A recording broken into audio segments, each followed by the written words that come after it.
Evening everyone, এখন সময় 6:30 বেজে গেছে। এদিকে আমার মিঠি এখন বসে বসে দেখছে মোবাইল, আর আমি খাবো এবারে চা। তো চলুন দেখুন মিঠি আমার মাথায় কথা। চলুন তাহলে চা খাই, চ্যাটার্জি বাবুকে উঠায় ওকেও চা দেবো, আর এই যে মিঠি ইউনিফর্মগুলো ঝুলছে এগুলো সব ঠিকঠাক করে রাখবো। তো চলুন যাই, আবার চায়ের সময় দেখা হচ্ছে আপনাদের সঙ্গে।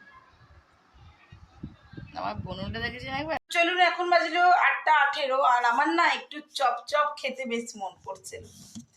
মানে মনে হচ্ছিল একটু ভেজিটেবল চপ টাইপের কিছু একটু খাই আর কি। তো যাই হোক, এখন আবার কে যাবে বাজার বলুন, ঘরেই বানাবো। তো চলুন ঝটপট বাড়িতে কটা ভেজিটেবল চপ বানিয়ে নিই। রাতে মনে হচ্ছে ভেজিটেবল চপ দিয়ে মুড়ি খাবো আজকে, তাই মনে হচ্ছে।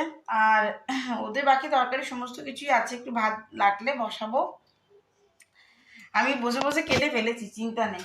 এই যে ভেজিটেবল চপটা করব, বিট আর গাজর গ্রেট করে নিয়েছি। তো চলুন ঝটপট করি। ওখানে আলু সিদ্ধ করে নিয়েছি, অবশ্যই সঙ্গে থাকবেন।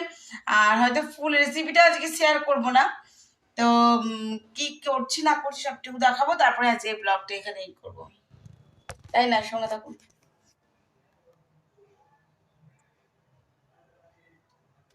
দেখুন আমি ভেজিটেবল আকারে গড়ে নিয়েছি চপগুলো। এটা এখনো গড়িনি, তা গড়েছি। এখানে ব্যাটারগুলো রেডি করে রেখেছি, আর এখানে ব্রেড ক্রাম্বটা রেডি করে রেখেছি। তো চলুন ঝটপট ভেজে নিই। তো এই দেখো আমি এখানে ভাজতে দিয়ে দিয়েছি, একদম ক্লোজ থেকে দেখাচ্ছি ভেজিটেবল চপগুলো। এক পিঠ হোক, তারপর উল্টে দেবো। তো চলো দেখাই, দেখো আমি ভেজে দিয়েছি।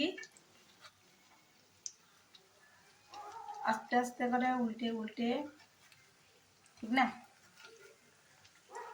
দেখো আমি কিন্তু এটা ব্রেড ক্রাম্ব দিইনি, কি দিয়েছি বলতো? সয়াবিনের ডাস্ট। এটা আমি অনেক জায়গায় ইউজ করি, তার জন্য করে রাখি। এই যে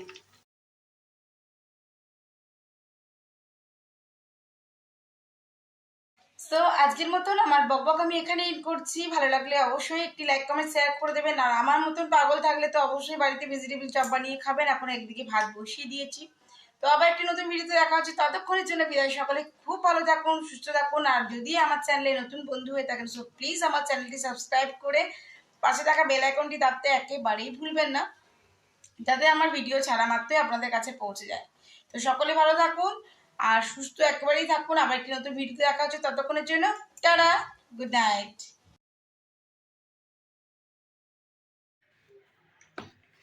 সো আমার হোমমেড ভেজিটেবল চপ একেবারে রেডি। আমি একটু গার্নিশিং এর জন্য উপর থেকে কোকোনাট ছিটিয়ে দেবো।